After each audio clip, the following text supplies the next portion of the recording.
Buenos días.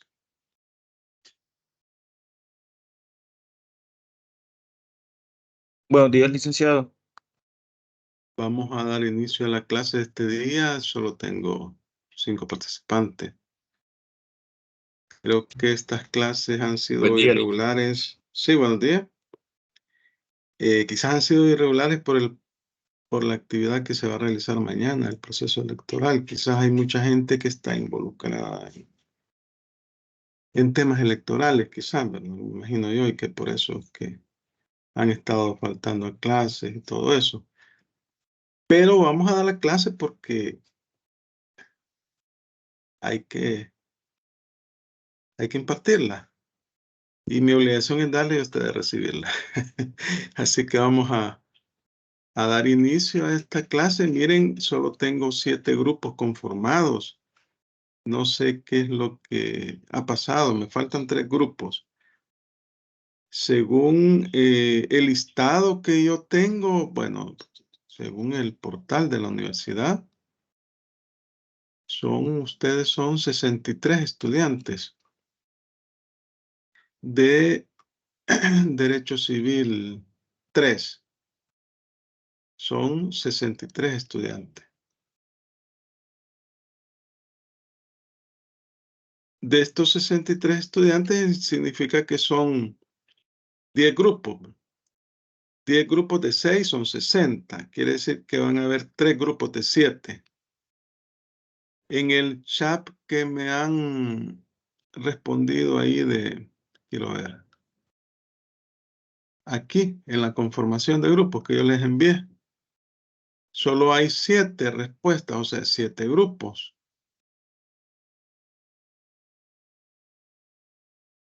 Entonces faltan 3 grupos y son 10 temas. 10 temas los que yo he distribuido a 10 grupos.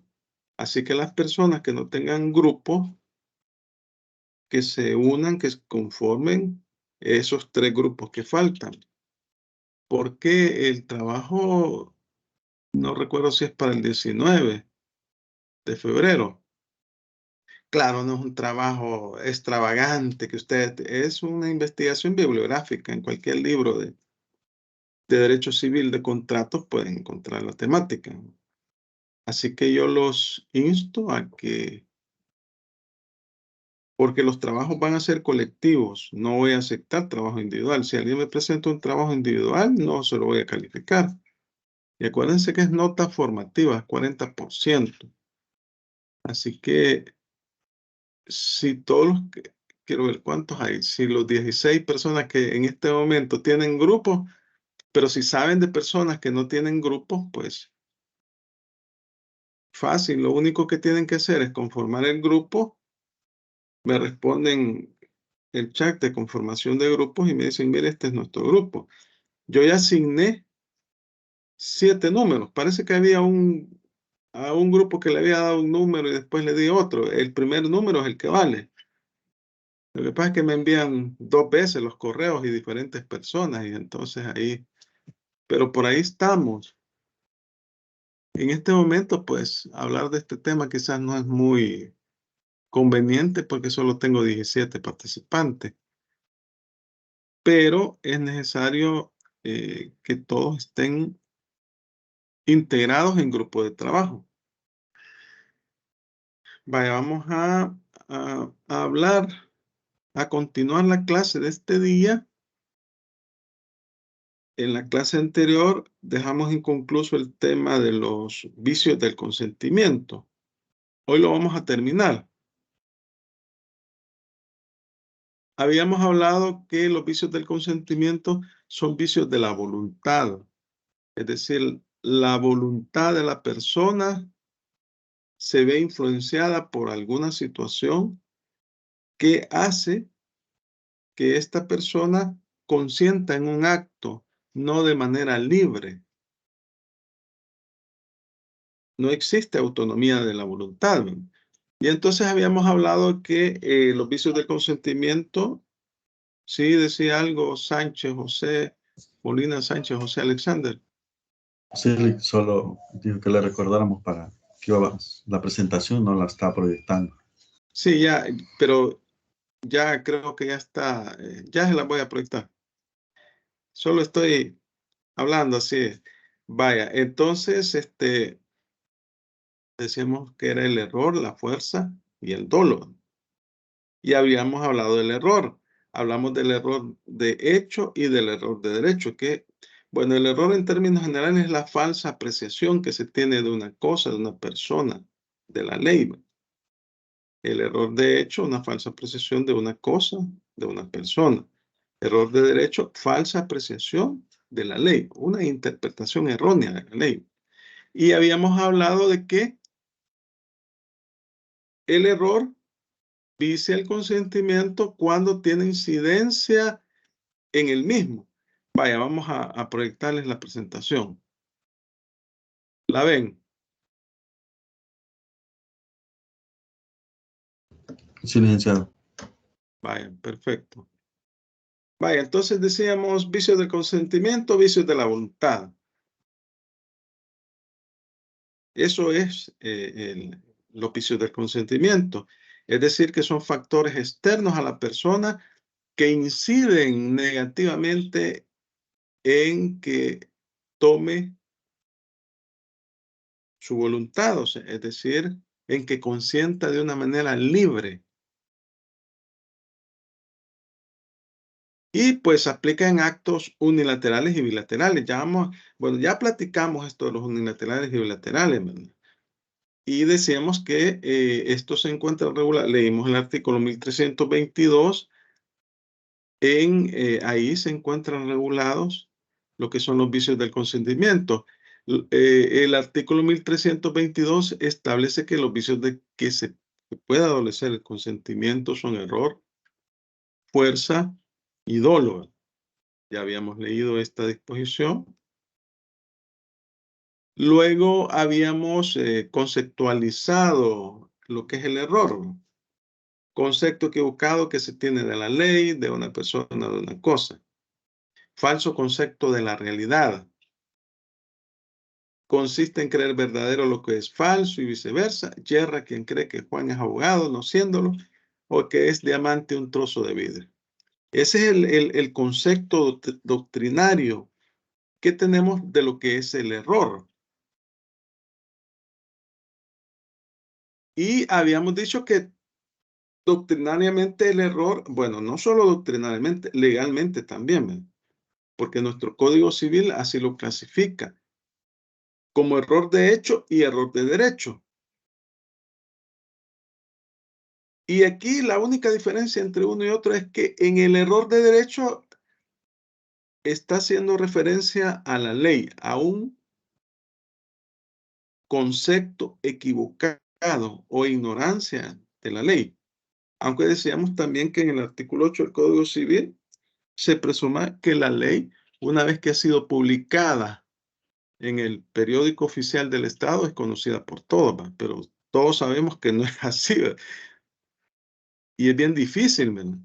Pero el error de derecho es el concepto equivocado o la ignorancia que se tiene de la ley. Es una interpretación errónea de la ley. Es creer que tal disposición se aplica de una forma y en realidad es de otra.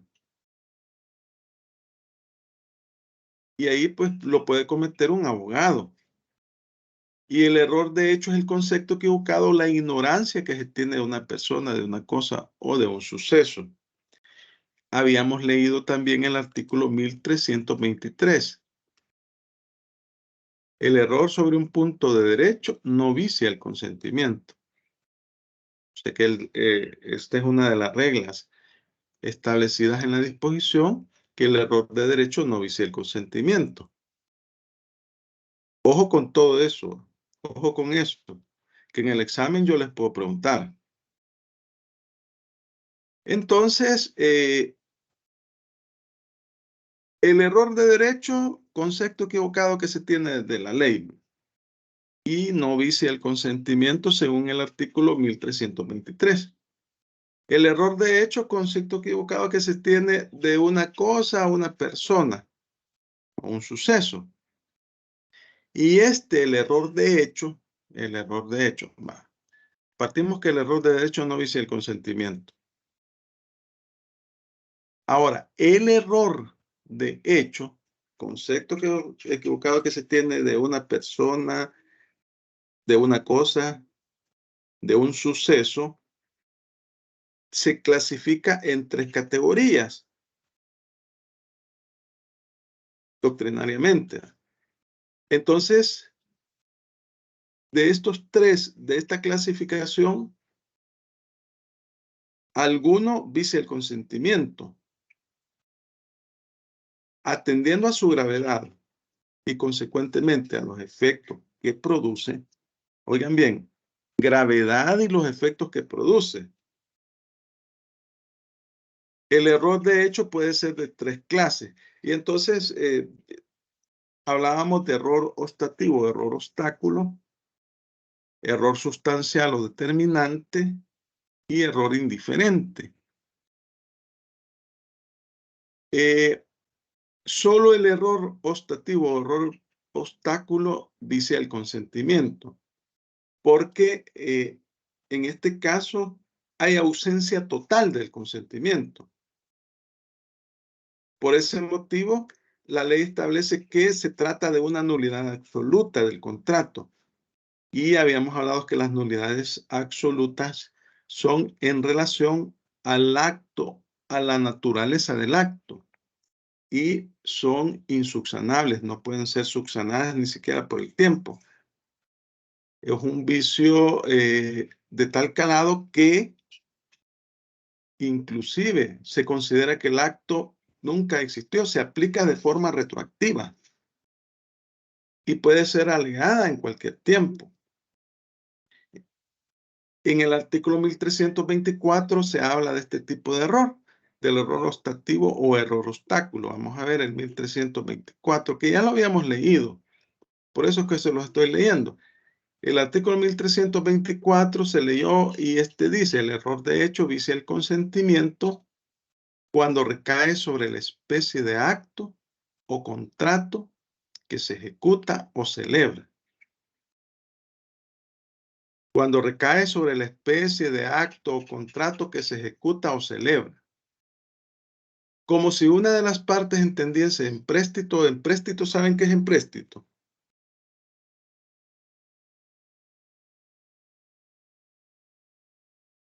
¿Qué es empréstito?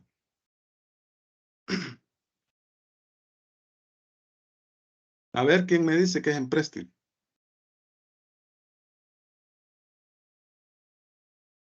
Cuando uno lee la ley debe entender el significado de las cosas de la ley, ¿verdad? ¿Qué es empréstito?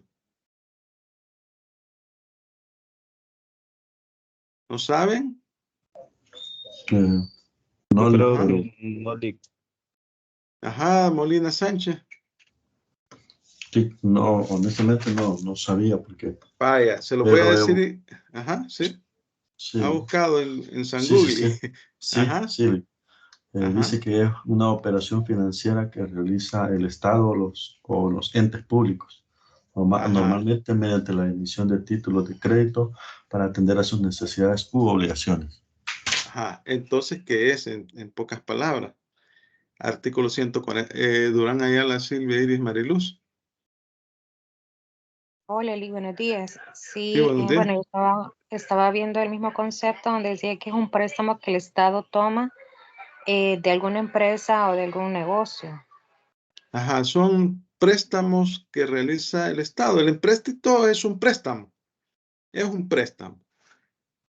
Que no se les olvide jamás. Vaya, entonces estamos viendo aquí, ¿verdad? Como si una de las partes entendiese empréstito y la otra donación. O sea, que es como que si una de las partes entiende que es préstamo y la otra pensó que era donación. O sobre la identidad de la cosa específica de que se trata, como si en el contrato de venta el vendedor entendiese vender cierta cosa determinada y el comprador entendiese comprar otra. Entonces, este tipo de error, como lo habíamos platicado la semana pasada, no esta semana, vicia el consentimiento. ¿Por qué lo vicia? Porque hay ausencia total del consentimiento. que la persona creyó que era un préstamo y en realidad era una donación, o viceversa. El artículo 1324 nos pone los ejemplos, man.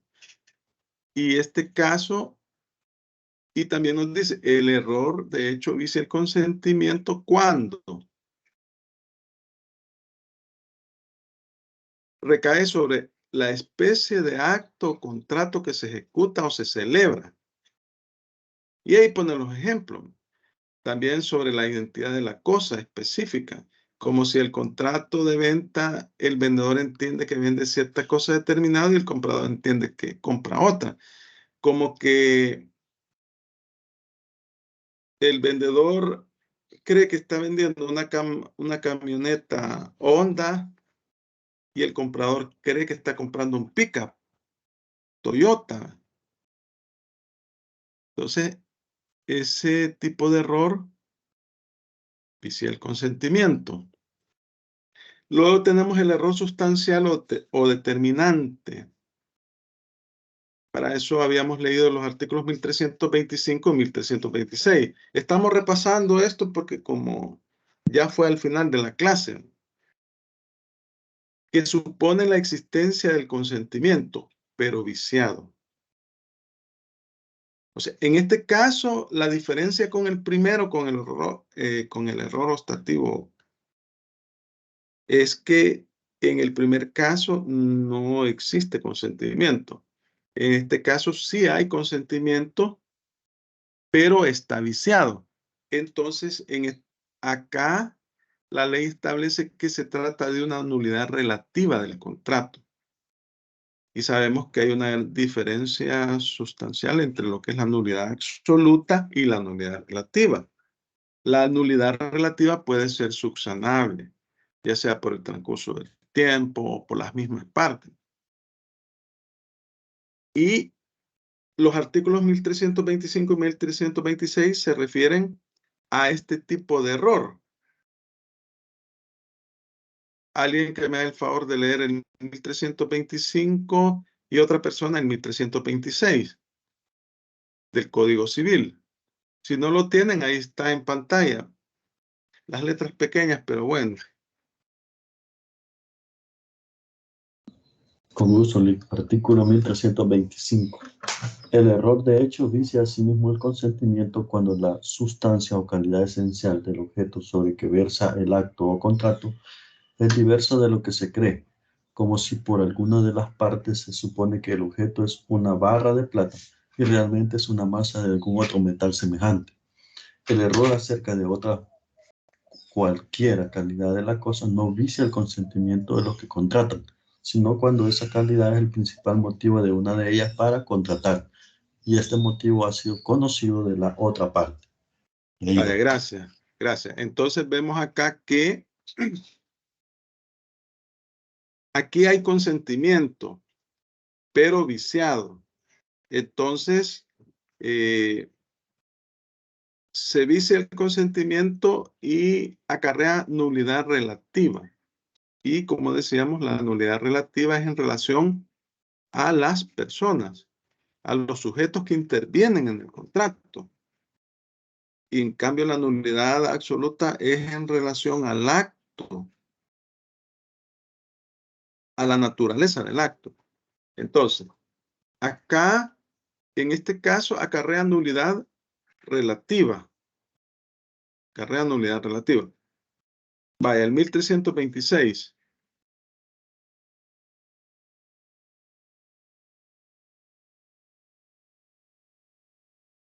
¿Quién lo lee?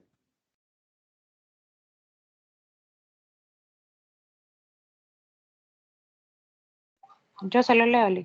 Hágame el favor. Artículo 1326. El error acerca de la persona con quien se tiene intención de contratar no vicia el consentimiento, salvo que la consideración de esta persona sea la causa principal del contrato. Pero en este caso, la persona con quien erradamente sea contratado tendrá derecho a ser indemnizada de los perjuicios en que de buena fe haya incurrido por la nulidad del contrato. El error acerca de la persona con quien se tiene intención de contratar no vicia el consentimiento. Esa es la regla general, ¿verdad? No vicia el consentimiento. Salvo que la consideración de esta persona sea la causa principal del contrato. Aquí es donde lo vicia y acarrea nulidad relativa. Nulidad relativa. Aquí entonces vemos que el error ostativo sí vicia el consentimiento porque hay ausencia del mismo.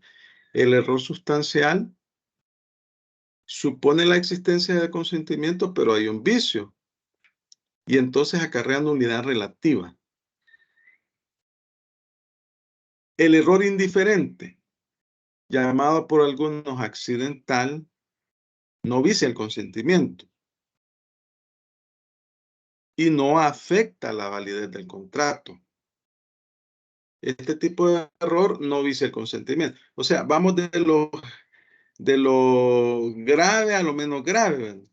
El error ostativo vicia el consentimiento porque implica ausencia del mismo y acarrea nulidad absoluta. El error sustancial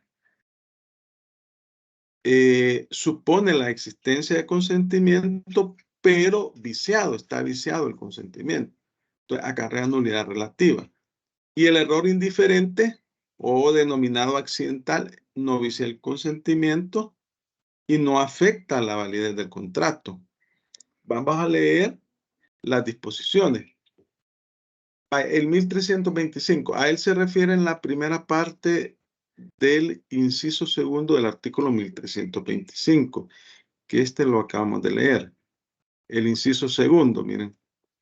El error acerca de cualquiera calidad de la cosa no vicia el consentimiento de los que contratan. El error acerca de otra cualquiera calidad de la cosa no vicia el consentimiento de los que contratan. Y aquí pone cuando sí lo vicia, sino cuando esa calidad es el principal motivo de una de ellas para contratar y este motivo ha sido conocido de la otra parte. Vaya, entonces, el error acerca de cualquiera otra calidad de la cosa no vicia el consentimiento. Luego tenemos la primera parte del inciso primero del artículo 1326 que acabamos de leer también, ¿verdad? El error acerca de la persona con quien se tiene intención de contratar no vicia el consentimiento. No lo vicia, salvo que la consideración de esta persona sea la causa principal del contrato. Ahí va a depender de la naturaleza del contrato y del servicio que se quiere prestar, ¿verdad? Porque si usted contrata los servicios de un abogado y resulta que la persona no es abogado, entonces sí lo va a viciar, ¿verdad? Pero como usted no sabe. Pero en otras circunstancias no, ¿verdad? Entonces va a depender de la naturaleza del contrato. Luego tenemos aquí el artículo 657, inciso segundo, y el 2204. Vamos a ver 657. 657. Y vaya, alguien que me lo lea. Lo leen todo, pero sabemos que el inciso segundo nos interesa.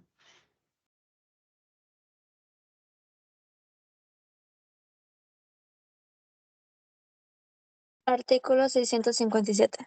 Se requiere también para la validez de la tradición que no se padezca error en cuanto a la identidad de la especie que debe entregarse, o de la persona a quien se le hace la entrega, ni en cuanto al título. Si se hierra en el nombre solo, es válida la tradición. Si se hierra en el nombre solo, es válida la tradición. Luego tenemos acá, ahí estamos hablando de error indiferente. El 2204, lo vamos a buscar aquí, 2204.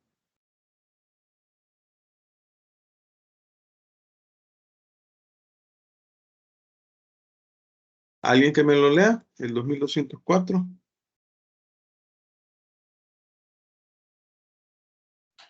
Yo se lo leo, artículo Hágame favor. 204. 2204. Sí, el error de cálculo no anula la transacción, solo da derecho a que se rectifique el cálculo. Vaya, usted una sumatoria que suma 1000 y en realidad usted le puso 100. A veces se dan ese tipo de cosas. Entonces, en esos casos no se vicia. Estamos hablando de error indiferente. Entonces, tenemos que el error de hecho, concepto equivocado o ignorancia que tiene una persona de una cosa o un suceso, lo clasificamos en error obstativo o error obstáculo. En este caso hay ausencia total de consentimiento y acarrea nulidad absoluta. Vicia el consentimiento. El error sustancial o determinante, aquí hay consentimiento pero viciado. Acarrea nulidad relativa. Y el error indiferente, denominado accidental, no vicia el consentimiento y no afecta a la validez del contrato. Ahora, el error de derecho, concepto equivocado que se tiene de la ley, no vicia el consentimiento. Vaya. Esto ha sido un repaso de la clase anterior. Hoy veamos la fuerza. Fuerza. Estamos hablando de los vicios del consentimiento, que no son nada más que vicios de la voluntad. La voluntad que por alguna circunstancia o situación específica se ve afectada al momento de celebrar un acto o contrato. Entonces aquí tenemos la fuerza. La fuerza, la ley cuando habla de la fuerza hace referencia a una especie de presión, amenaza, una situación en la cual la persona se ve amenazada y eso o presionada, y esa situación afecta su voluntad. No queda, o sea, su voluntad no está libre, no es libre. Existe el vicio de la fuerza. Es la presión ejercida sobre una persona por actos materiales o por amenazas para inducirla a consentir. Eso es la fuerza.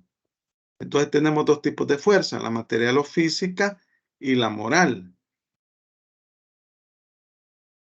La material o física estamos hablando de golpe, ¿verdad? O de cualquier situación que pueda dañar físicamente a la persona. Torturas, encerrar a una persona, etcétera. Esa es la fuerza material o física, o sea, que tiene incidencia en la persona en sí. Un acto que le pueda causar un agravio directo en su cuerpo físico. Y la fuerza moral, aquí estamos hablando de aquellos actos que, si bien es cierto, no vulneran el cuerpo físico de la persona, ¿verdad? Su integridad física, no vulneran la integridad física de la persona, sí vulneran su integridad moral, ¿verdad? Y aquí hablamos de amenaza, ¿verdad? Amenazas de causarle algún daño a una persona. Se le dice, mira, si no consentís, si no firmás, te vamos a matar o vamos a matar a un familiar tuyo. Aquí se ponen ejemplos, matar, encerrar o incendiarle su casa a una persona. Entonces son ejemplos, pero la fuerza moral causa no un daño a la integridad física de la persona, sino que es más un daño de carácter psicológico. Se llama fuerza moral. Vamos a leer el artículo 1327, lo vamos a buscar acá, del Código Civil. Vaya, vamos a ver. Alguien que me lo lea, por favor.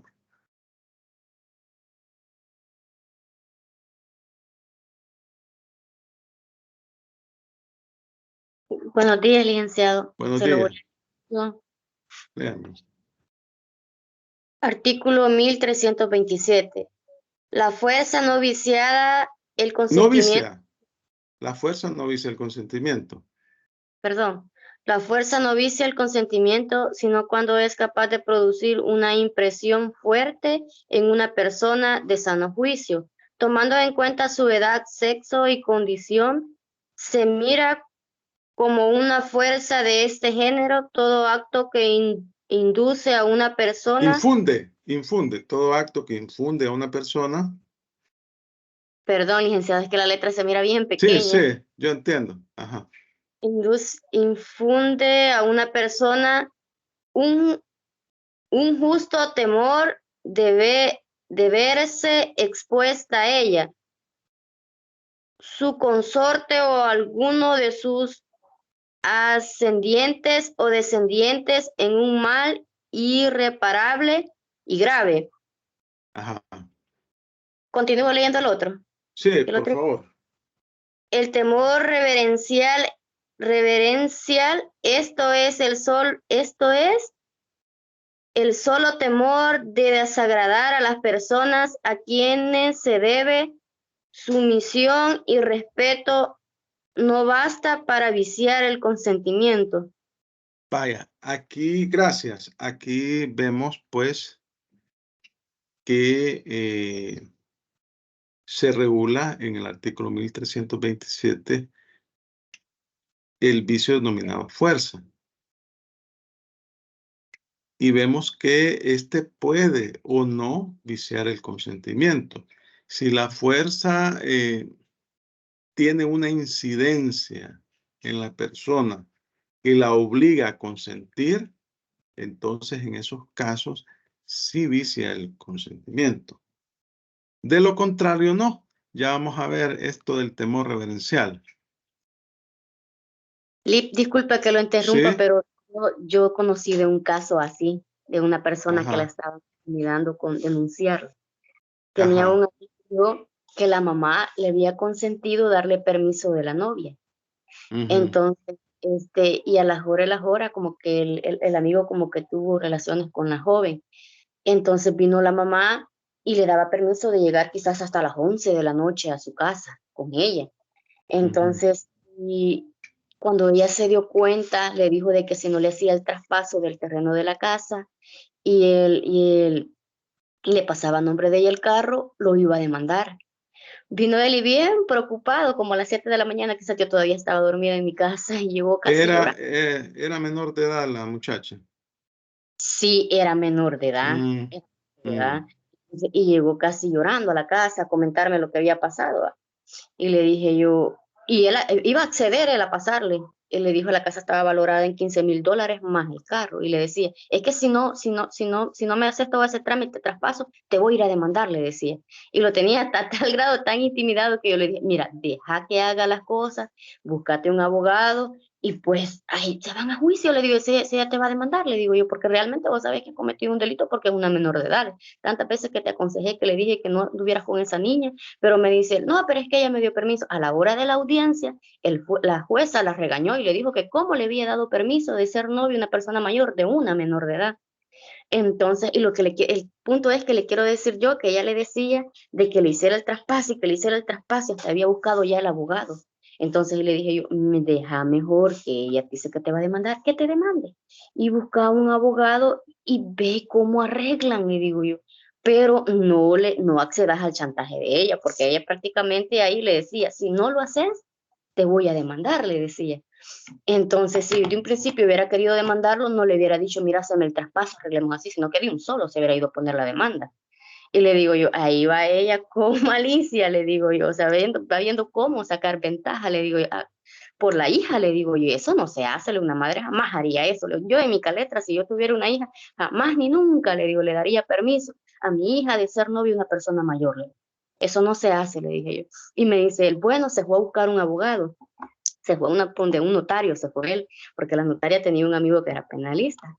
Y se fueron, bueno, por agarrarle el caso, la notaria le dijo que le diera $1000 del tronque. Bueno, igual consiguió los $1000.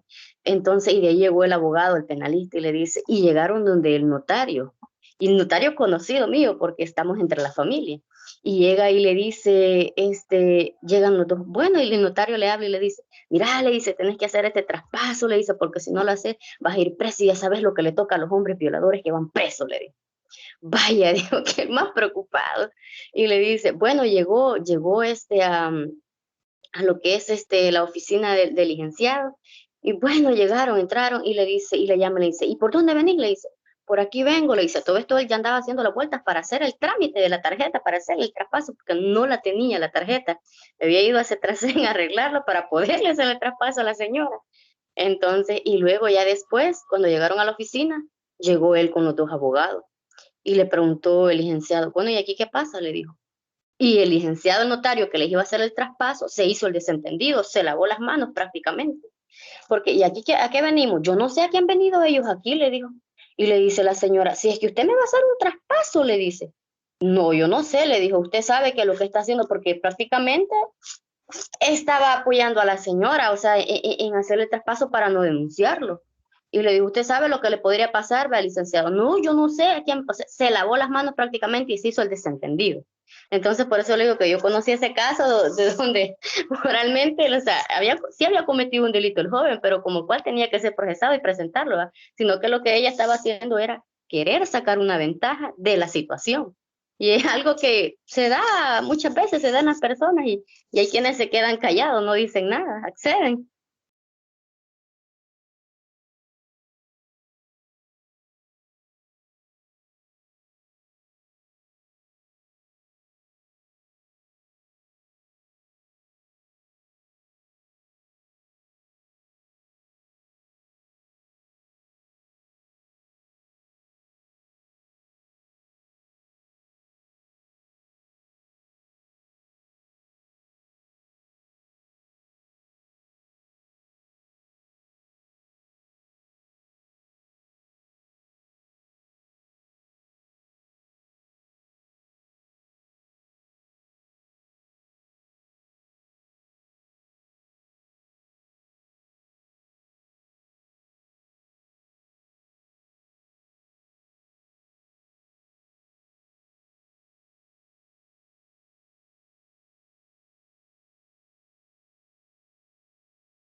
Disculpen, hubo un corte de energía eléctrica, se fue la energía eléctrica y me sacó, entonces, las disculpas del caso.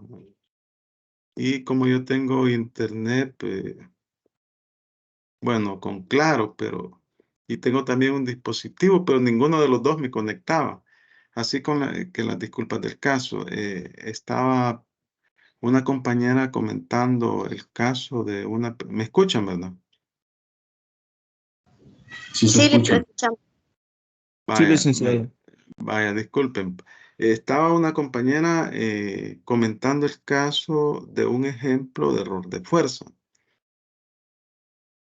de una persona que lo estaban presionando para que entregara la casa y el carro. Y la amenaza era que lo iban a denunciar, qué tipo de fuerza era.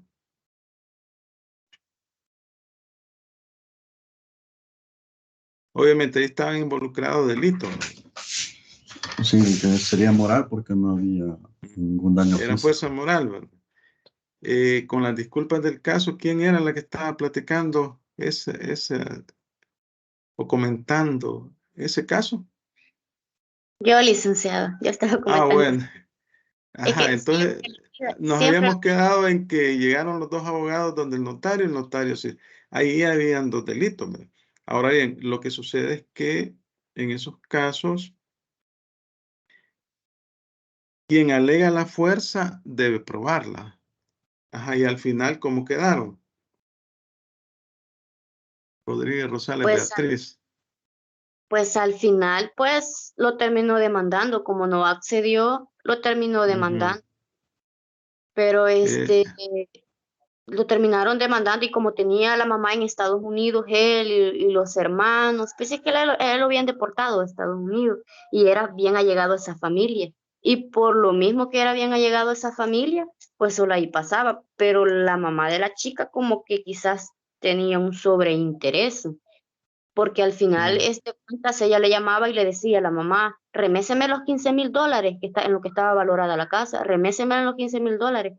Y como pues las madres siempre preocupadas por sus hijos, pues ella ni hallaba ni qué hacer, y ajá, me decía, y me preguntaba a mí, ¿qué hago? ¿Le doy el dinero? No le decía yo, ¿por qué? Si usted le da el dinero, le está incurriendo en un delito porque le está accediendo al chantaje de ella, le digo yo. sí, Ella no era está pidiendo extorsión. el dinero, ajá, entonces no puede hacer eso, le digo yo. Mejor que, si ella dice que lo va a demandar, pues que lo demande y que sea un juez que decida qué es lo que va a hacer, le dije yo. Ajá. Bueno, ahí vemos un ejemplo de fuerza. Está involucrada por una parte el delito de extorsión y el delito de violación, porque la cuestión es que tener relaciones sexuales con una menor de edad, aunque tenga 17 años, es un delito, es un delito. La ley así lo ha establecido. Antes permitían que si la persona se casaba con la menor de edad, ya no había delito, pero después hicieron una reforma a las leyes y resultó que, pues hoy, aunque se case, siempre es delito. Habría que valorar, ¿verdad? Muchas situaciones, porque el legislador al momento de legislar tiene que tomar en cuenta la realidad de un país, los hechos, ¿no? Porque a veces, pues, digamos que, si bien es cierto, son personas menores de edad, porque no solo mujeres, hay hombres también. Y ya se ha dado el caso, pero es bien raro que denuncien a una mujer por violación, porque tuvo relaciones con un cipote de 15 años, digamos. Pues ya se ha dado el caso. Yo recuerdo un caso era una persona que trabajaba en una casa de sirvienta. No sé si alguno de ustedes lo recuerda, pero así está actualmente la ley, ¿verdad? Así está la ley. Entonces hay que tener mucho cuidado, tanto los hombres como las mujeres. Pero ahí el caso que nos ha planteado Rodríguez Rosales Beatriz es un caso típico de fuerza moral, ¿verdad? Ahí el consentimiento está viciado completamente. Se le está causando un temor a la persona y ya lo dice el artículo, miren, el que acabamos de leer. La fuerza no vicia el consentimiento, sino cuando es capaz de producir una impresión fuerte en una persona de sano juicio, tomando en cuenta su edad, una impresión fuerte. Ahí el pobre joven estaba, pero destrozado, tomando en cuenta su edad, sexo y condición.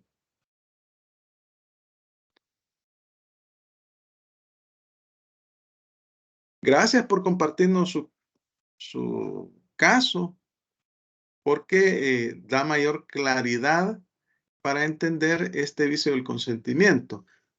Vaya, dice que qué requisitos debe de cumplir la fuerza para que pueda viciar el consentimiento. Debe ser injusta o ilegítima. Es injusta cuando es contraria a derecho, cuando consiste en hechos ilícitos, háyanse o no penados por la ley. Aquí estamos hablando, en el caso que planteaba Beatriz, había el delito de extorsión, ahí estaba siendo extorsionado. Debe ser grave cuando es capaz de producir una impresión fuerte en una persona de sano juicio, atendida a su edad, sexo y condición. Eso lo dice el artículo 1327. En este caso particular, la amenaza de llevar el caso a las autoridades, la amenaza de demandarlo, bueno, denunciarlo, esa es denuncia, en materia penal es denuncia. Esa amenaza latente servía de base para inducirlo a que le transfiriera su casa y su carro a la señora. Debe ser determinante también cuando ha sido empleado con el objeto de obtener el consentimiento, cuando se ha recurrido a ella, o sea, a la fuerza, con el propósito de aprovecharse o utilizarla para ese fin. Vamos a leer el 1328. El artículo 1328. Alguien que me haga el favor de leerlo, el 1328.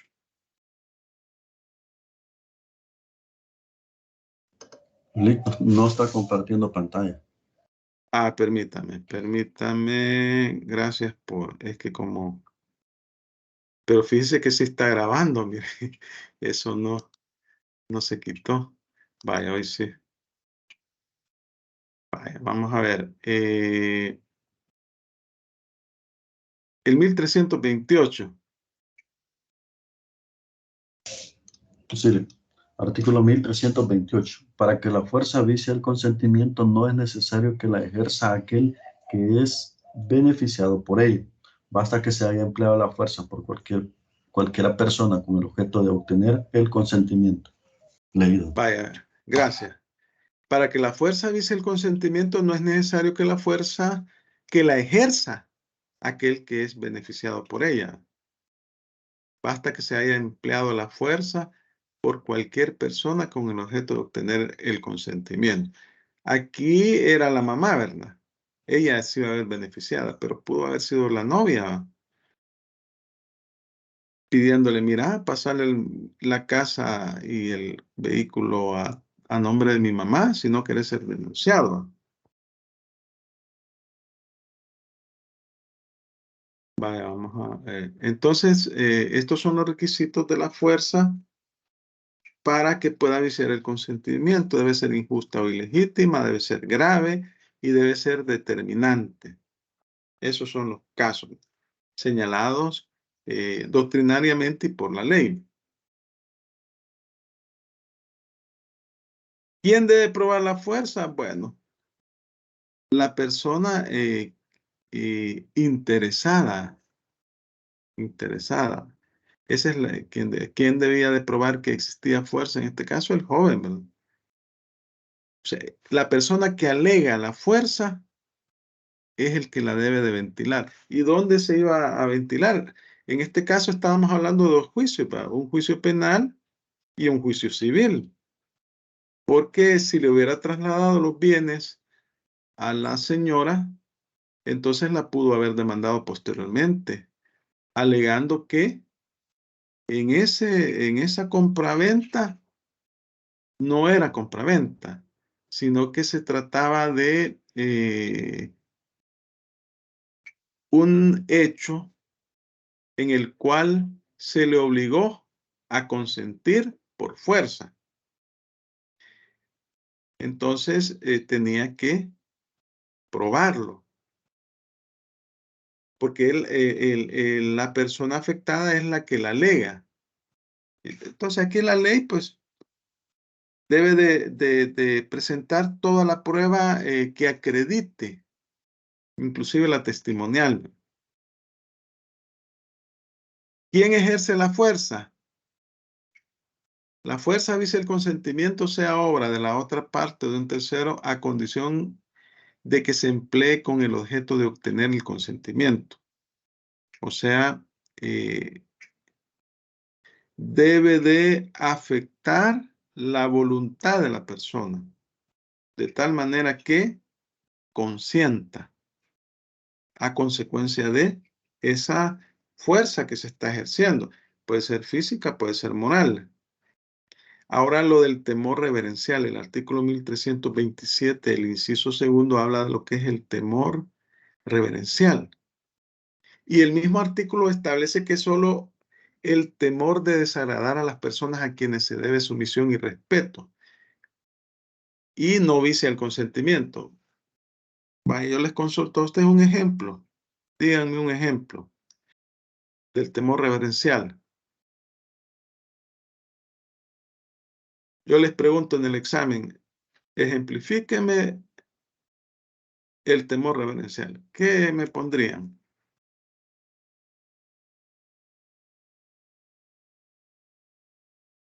Me está descargando la computadora. A ver, piensen un poquito.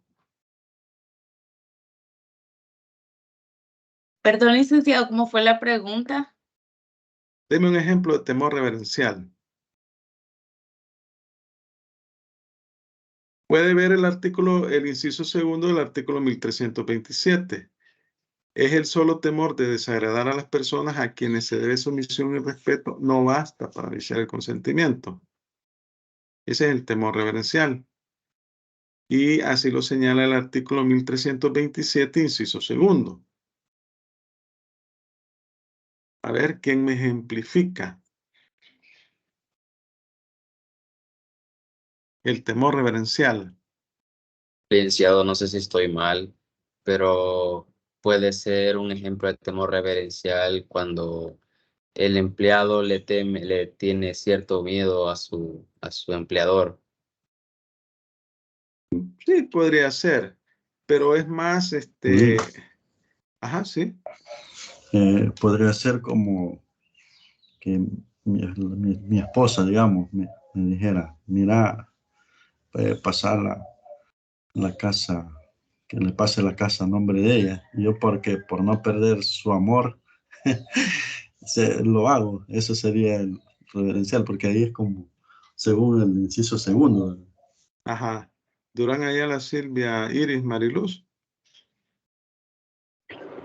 Sí, otro ejemplo podría ser cuando, por ejemplo, le heredan o le hacen un traspaso de una casa los papás al hijo. Entonces viene él y en un momento, qué sé yo, de apuros, viene él y decide venderla. Claro, como es un patrimonio, digamos que tiene un sentimiento de por medio, los papás quieren ejercer una fuerza sobre el hijo para no vender la casa. Pero hasta el momento en que hacen el traspaso, ya ellos ya no tienen que intervenir en ese bien porque ya no está a nombre de ellos, ya no es pertenencia ni propiedad de ellos. Ajá. Vaya, gracias. Miren, los ejemplos que han dado sí, sí son muy razonables. ¿A quiénes se le debe respeto y consideración? A los padres, ¿verdad? Al pastor, al cura, al jefe. Sí se le puede deber respeto y consideración a una persona que se admira. Y entonces estas personas en cierta medida tienen algún tipo de incidencia. Imagínense el cura, las personas que son bien católicas, o el pastor, ¿verdad? Entonces, le pide un favor, mire, necesito un terrenito para hacer mi casita. y por no quedar mal con él, ¿verdad? Con el pastor o con el cura, o con el jefe hay cierto respeto, cierta consideración. Entonces, eso es temor reverencial. Cuando se tiene cierta consideración y respeto o admiración por una persona, de tal manera que no se quiere afectar a esta persona.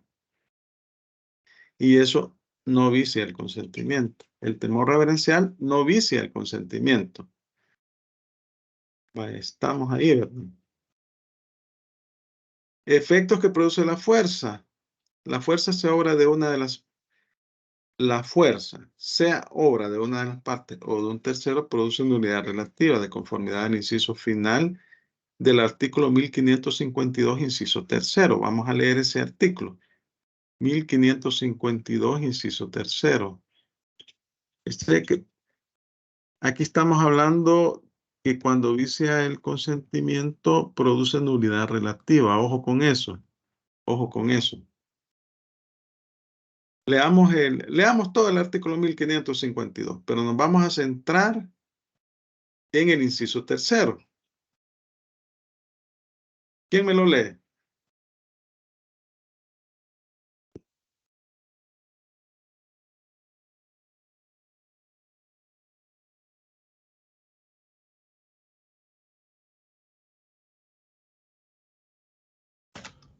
Yo lo leo.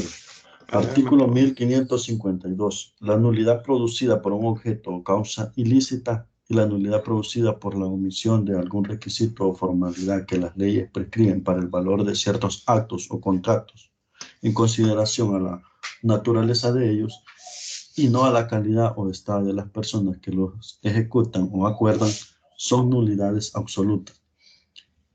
Inciso segundo, hay asimismo nulidad absoluta en los actos y contratos de personas absolutamente incapaces. Inciso tercero, cualquiera otra especie de vicio produce nulidad relativa y da derecho a la rescisión del acto o contrato. Leído. Ajá, gracias. Entonces nos enfocamos en el tercer inciso. Cualquier otra especie de vicio produce nulidad relativa y da derecho a la rescisión del acto o contrato. Entonces, cuando hablamos de nulidad absoluta, volvemos al tema de nulidad absoluta y relativa. La nulidad absoluta hace referencia a la naturaleza del acto, a los requisitos del acto en sí mismo. Y la nulidad relativa es en relación a las personas, salvo el caso del inciso segundo, que también es nulidad absoluta a los actos y contratos de personas absolutamente incapaces. Entonces aquí cuando hablamos de fuerza es en relación a la persona, el vicio. Entonces, hablamos de nulidad relativa. Pero para que vicie el consentimiento debe ser injusta o ilegítima, debe ser grave y debe ser determinante. La fuerza. Y habíamos hablado de fuerza material o física, aquella que puede causar daños en la integridad física de la persona y moral en su integridad psicológica, psíquica. Entonces,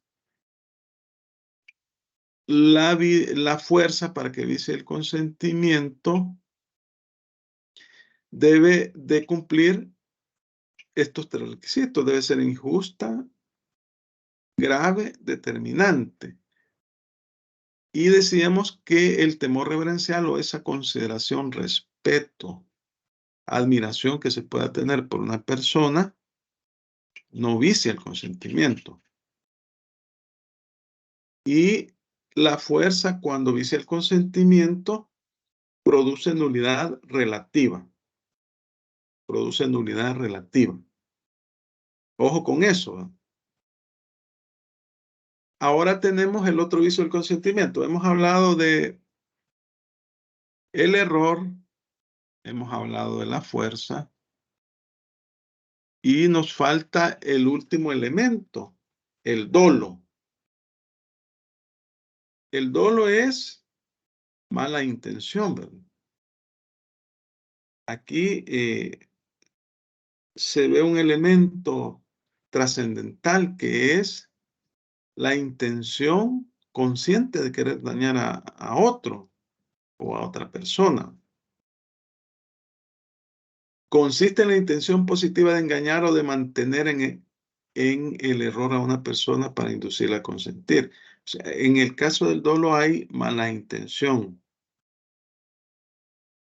Es por algún artificio, algún engaño, la persona cae en el error. Vamos a leer los artículos 1329 y 1330 del Código Civil. Vamos a buscar acá. Bueno, ustedes deben de tenerlo ahí, ¿verdad? También va. Porque en la pantalla es un poco complicado leer, ¿verdad? Vaya, el artículo, solo quiero ver aquí. Vamos a ver si lo hacemos un poquito más grande.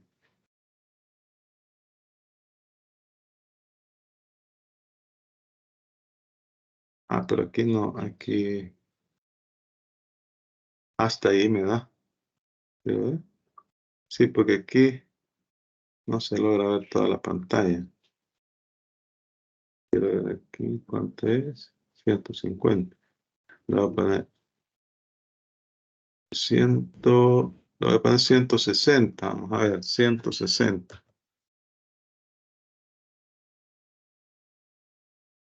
Vaya ahí más o menos. Va, el 1328 y el 1329, por favor, alguien que me haga el favor de leerlo.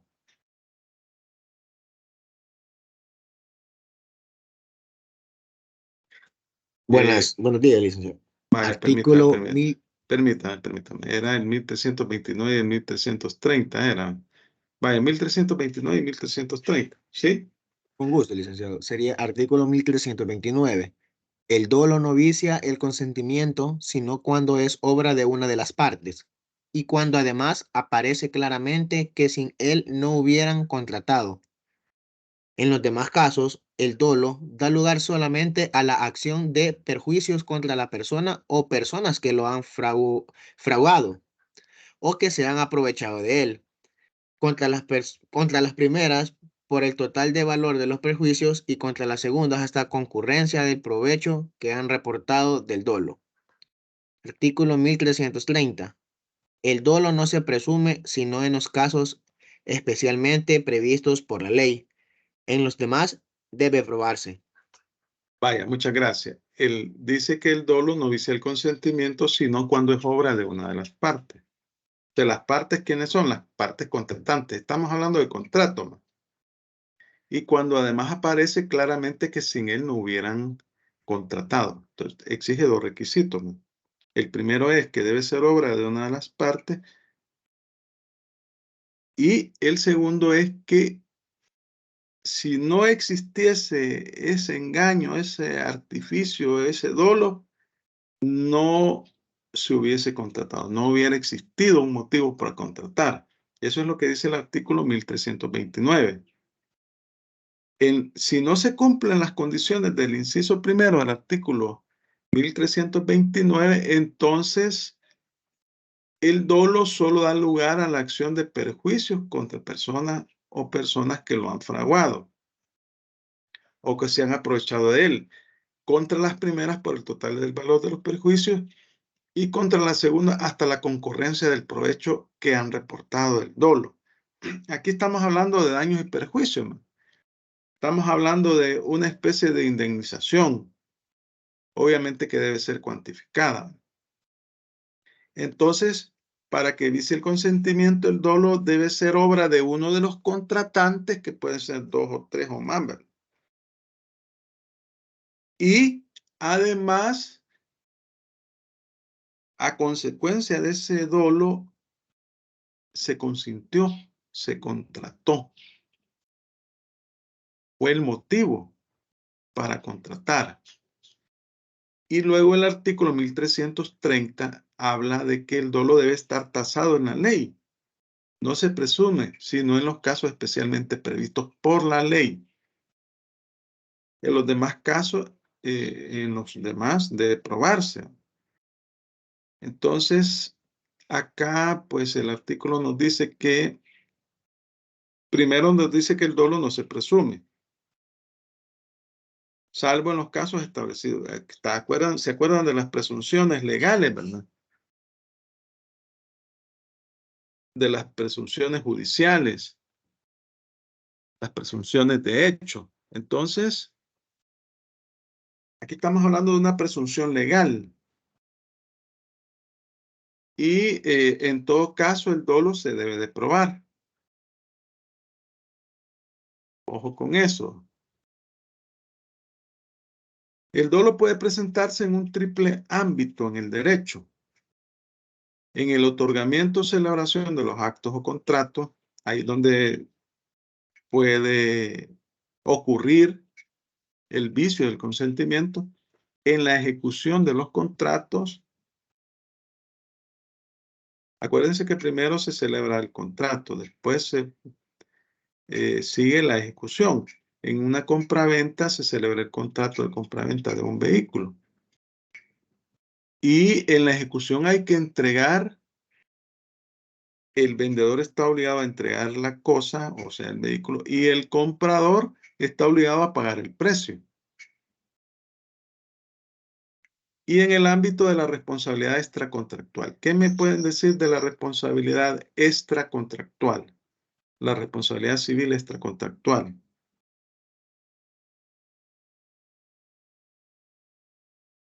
A ver, ¿qué me pueden comentar sobre la responsabilidad civil extracontractual? 38 personas tengo. Lo menciono porque tengo que reportar. Todo lo extracontractual son los daños y perjuicios que pueden surgir después de tener el contrato o por el incumplimiento de este. Contrato, habla de contrato. A ver, ¿otra opinión?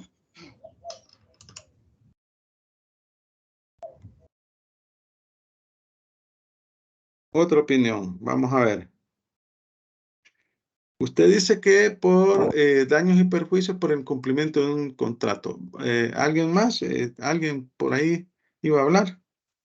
Sí, sí estoy de acuerdo con mi compañero, con la diferencia de que debe ser aquellos efectos que son causados fuera. Por ejemplo, el primero se genera el contrato, pero luego de eso se ve que hubo dolo en ese contrato. Entonces son los efectos que generan como los daños y perjuicios generados Vaya, sí. después de ese primer contrato. Ajá. Si lo vemos desde el punto de vista contractual, hablamos de responsabilidad contractual, ¿no? O puede haber una responsabilidad postcontractual como consecuencia de. Pero si hablamos de responsabilidad extracontractual, hablamos de delitos, faltas y cuasi delitos. Es decir, es aquella responsabilidad que no se genera a consecuencia de la celebración de un contrato. Por eso se llama responsabilidad extracontractual. ¿Se recuerdan de los delitos, las faltas y los cuasi delitos? El ciclo pasado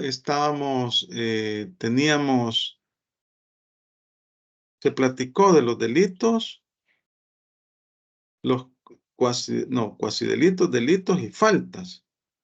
Entonces, cuando hablamos pero civil, delitos civiles, no penales. Cuando hablamos de delito, el delito civil implica el dolo, la mala intención. La falta igual implica dolo, mala intención de querer perjudicar a una persona, solo que con la diferencia que una falta es de menor valor que un delito. Esa es la diferencia, o sea, es de bajo valor. El cuasi delito no llega a delito.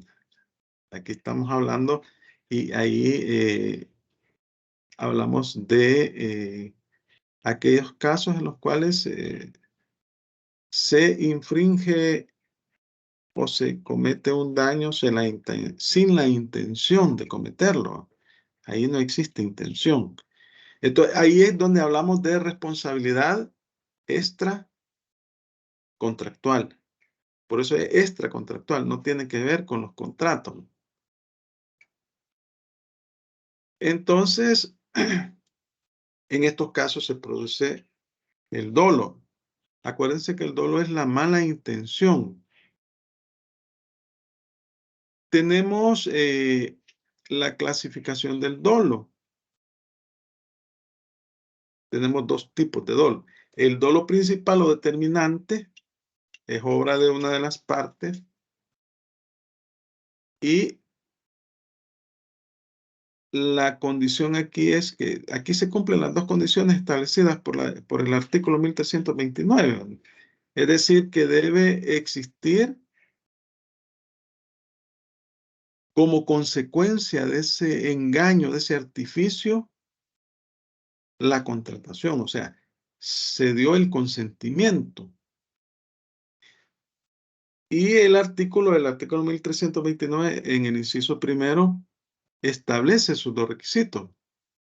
El dolo no vicia el consentimiento, sino cuando es obra de una de las partes y cuando además aparece claramente que sin él no se hubiera contratado. Ahí están los dos requisitos para que vicie el consentimiento. A eso se le denomina dolo principal o determinante. Luego tenemos el dolo incidental. En este caso no se dan estas circunstancias. ¿Qué significa eso? Es que no es producido por ninguna de las partes y no ha sido motivo para la celebración de ese contrato. O sea, no ha incidido en el consentimiento. Ya sea porque emana de un tercero o porque, aunque emanado de una de las partes, no ha sido determinante del contrato. Es decir, que no ha sido el motivo determinante para contratar. Ojo con eso. Deben en el examen deben de cuidarse. Para que vicie el consentimiento, el dolo debe ser determinante. Debe cumplir dos requisitos. Debe ser una obra de las partes y además, como consecuencia del dolo, se contrató. De que se produjo la celebración del contrato. Tuvo incidencia en el consentimiento. Pero si no se dan esas circunstancias, ya sea porque el dolo emanó de un tercero, no fue producto o producido por un tercero, o porque no fue el motivo determinante para la celebración del contrato, entonces en esos casos no se vicia el consentimiento. O sea, independientemente del dolo, se pudo haber celebrado el contrato. Entonces, en este caso, lo único que sucede es que da lugar a indemnización por daños y perjuicios. Así lo establece el inciso segundo del 1329. En los demás casos, el dolo da lugar solamente a la acción de perjuicio contra la persona o personas que lo han fraguado o que se han aprovechado de él, contra las primeras por el total del valor de los perjuicios y contra las segundas hasta concurrencia del provecho que han reportado del dolo. Estamos ahí, ¿verdad? ¿Estamos claros en eso? Vaya, entonces el dolo principal vicia. Vicia el consentimiento. Uno cuando debe es cumplir obra dos de condiciones. una de las partes. Ajá, sí. Cuando es obra de una de las partes y cuando sin él no hubiera habido contrato. Esos son los dos. Ajá, tuvo una incidencia para contratar. Ese es el dolo principal. Y el incidental solo da lugar a indemnización por los daños y perjuicios que se pudieron causar. Estamos ahí, veamos aquí que dice, no sé si hubo clase este día, no encontré el enlace. Bueno. Y 38 personas lo encontraron, 39, 38. Bueno, estamos claros ahí, ¿verdad? Estamos claros.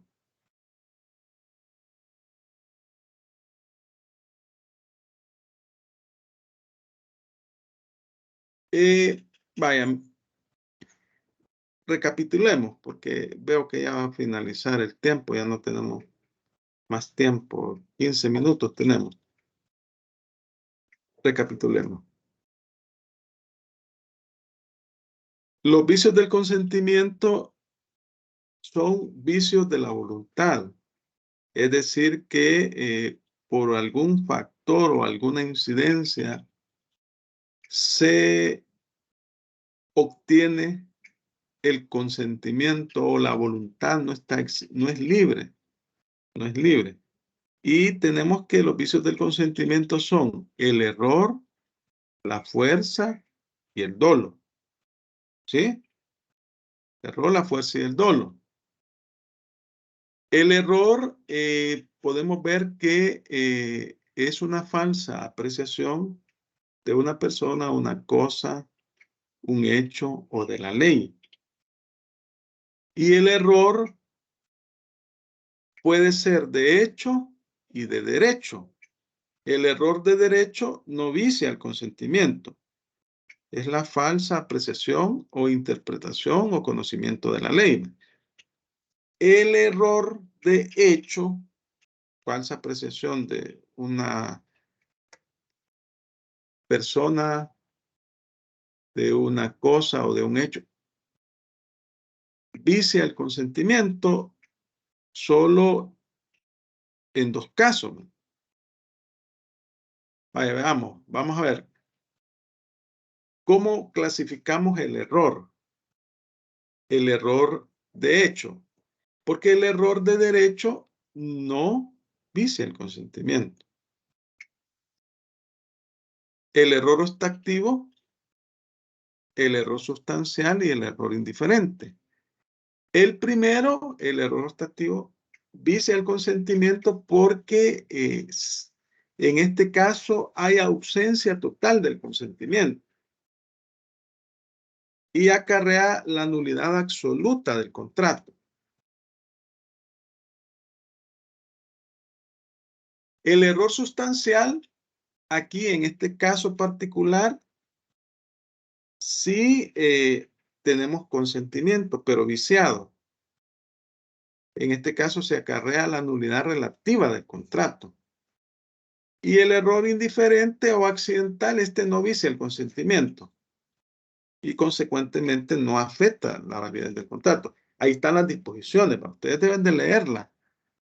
Luego tenemos la fuerza. La fuerza, pues, es una presión sobre una persona, ya sea por actos materiales o amenazas, que produce el efecto de arrancarle el consentimiento. Y hablamos de fuerza material o física cuando se le puede causar algún daño a su integridad personal, a la persona. Golpes, torturas, encerramiento, etc. Y la fuerza moral, que es un daño más psicológico. Las amenazas, etc.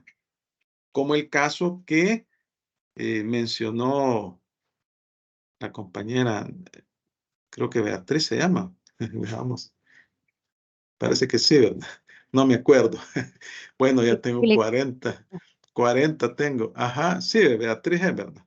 Vaya, el caso que ella planteó, que ahí se daban delitos también, ¿verdad? Pero cabalmente se daba la fuerza moral. Se daba la fuerza moral. Luego tenemos los requisitos para que la fuerza... ¿Sí? Perdón, no de las fuerzas. Ajá. Digamos, en un caso de que llegan dos personas y entran a una casa y se llevan al esposo, o sea, le dicen, va, anda a pasarme la casa a nombre de uno de ellos. Uno se queda amenazando a la esposa y a los hijos en la casa y la otra se va con el esposo del notario. ¿Va? Allí sería los dos tipos de fuerza, ¿verdad? Vaya, sí. Hay que ver, digamos,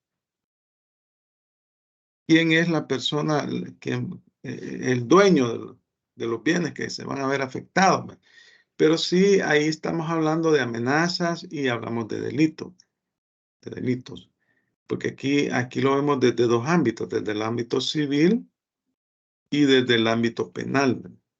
Si se le causa un daño a la integridad física a la persona, al que está directamente afectado, en ese caso, hablamos de que es un dolo material, es decir, un dolo que le está causando de forma directa un daño. Pero si es una amenaza de causarle daño a sus familiares, en ese caso es un dolo moral. Nadie va a querer que le hagan daño a sus familiares. El caso que plantea usted, la persona afectada va a entregar una suma de dinero. Respecto de él, se da un daño físico, pero al mismo tiempo es moral. ¿Por qué es físico? Porque llegaron a su casa a amenazarlo. Así entendí yo. Sí, digamos, de las personas se quedan en la casa, ahí apunta pistola amenazando. Sí, ahí estamos hablando de un daño físico y de un daño moral al mismo tiempo, porque está pensando que van a causarle algún daño material a alguno de sus seres queridos. Entonces estamos en dos ámbitos. Ese caso es un secuestro. Secuestro, así se tipifica. En esos casos estamos hablando también de delitos penales. Pero a veces no se da eso. A veces hay otras situaciones que pueden dar lugar a la fuerza y también a otro vicio, al error. Pero debe ser grave, bueno, debe ser injusto o ilegítimo, debe ser grave, debe ser determinante.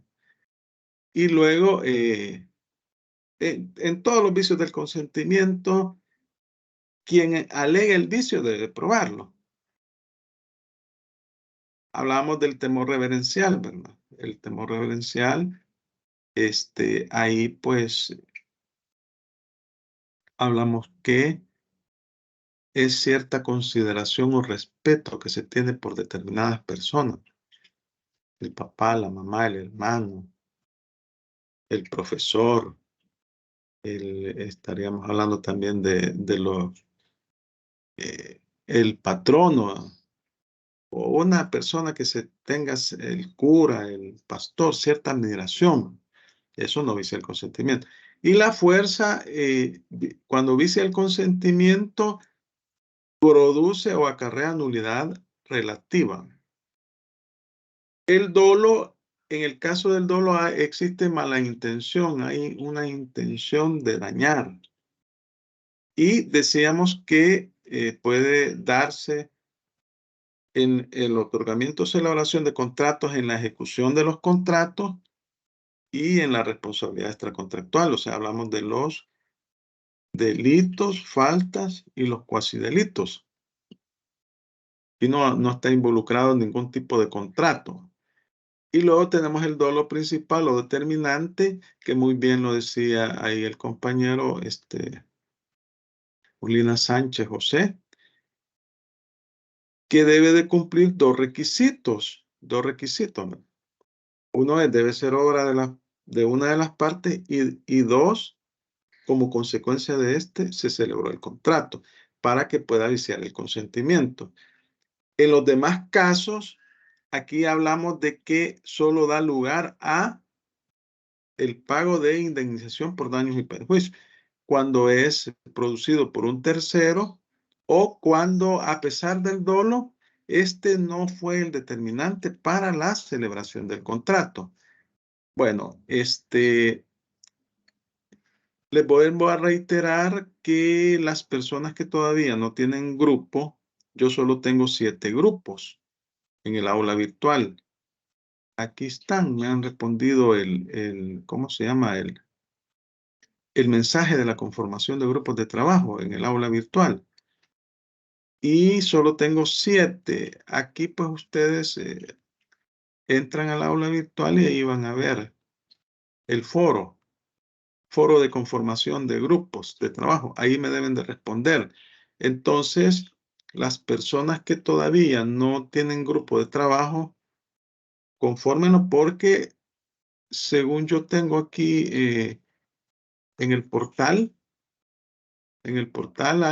hay inscritos en Civil 3, 63 personas, miren. Están 63 personas. Eso significa que al menos son 10 grupos de 6, pero hay 3 grupos ahí que van a tener 7 integrantes. Entonces, yo ya les mandé la guía de trabajo, son 10 temas. Los 10 temas yo los he distribuido del grupo 1 al grupo 10. En este momento hay grupo 1 al grupo 7. Entonces necesito que se conformen 3 grupos más, porque el trabajo va a ser trabajo grupal, va a ser trabajo grupal. Y es importante que se conformen los grupos, porque creo que el 19, si no mal recuerdo, de febrero, un día antes del examen, deben de subir el trabajo al aula virtual. Así que yo los insto a que deben de conformar grupos, porque trabajos individuales no voy a calificar. Y eso es parte de la nota formativa del 40%, porque el parcial vale el 60%. No sé si tienen comentarios, dudas o consultas sobre la clase que hemos estado platicando este día. Yo, En este momento, ¿sí? Respecto a lo que usted dijo, lo de la compañera, de que no había encontrado, que le decía que no había encontrado el enlace de la clase, hay momentos, Lid, que no se encuentra, puedes tallarlo. De veras. Hay momentos que ya me ha pasado a mí, así que ando preguntando y me han enviado un link para poder unirme a la clase, porque lo busco y no se encuentra. Algunos dicen buscarlo en canal oculto, que tal vez ahí puede estar, cuando tendría que estar en los equipos donde uno esté inscrito. Es algo raro, no sé por qué razón se da eso. Yo entiendo que entran a TIN, a Civil 3, y ahí tienen que... Alguien levanta la mano, Cárcamo, Martínez, Mariela y Amilet. A mí me costó hoy entrar a la clase, tuve que como entrar a una parte y programar el Teams para que me permitiera ver el enlace, no lo veía. Y he pasado desde las 6:30 buscando cómo entrar, así que... usted es la que mandó el examen, sí, la consulta. El mensaje, sí. El mensaje. Es que no encontraba, no se veía, no tenía forma de verlo. Me ha costado, o sea, he tenido que hacerle varias cosas a Teams para poder verlo. Bueno, eso ya son problemas de tecnología, ¿verdad? Pero, de todos modos, yo subo la clase, la subo al aula virtual y subo también las presentaciones. El fin de semana me tomo el tiempo para hacer, porque no es fácil subir las clases, les diré. Y subo las presentaciones. Bueno, si no tienen más consultas. Perdón, si dentro del mínimo y máximo que usted pone en la guía, ya va a ir incluido la carácter, introducción, objetivos. Sí, ahí está todo eso. Todo está calificado. Vea ¿cómo se llama? La rúbrica. Sí, ahí dice... Perdón, sí, ya la ley, pero o sea, la pregunta es si dentro de ese mínimo y máximo ya van a ir incluidos esos apartados o las páginas, dice usted, las páginas. Sí, sí. El total. El total de páginas, o sea, de la carátula hasta la conclusión, bibliografía. Sí, es que... De acuerdo, gracias. Y también si nos hace el favor de subirnos la presentación. Sí, el fin de semana lo hago, si no es hoy, mañana. Bueno, si no hay más consultas, pues en este momento son las 8. Pasen un feliz fin de semana, bendiciones a todos. Nos vemos el miércoles, el día miércoles. Y tuve una audiencia de... Bendiciones. 39, creo. Bueno, gracias a todos. Cuídense.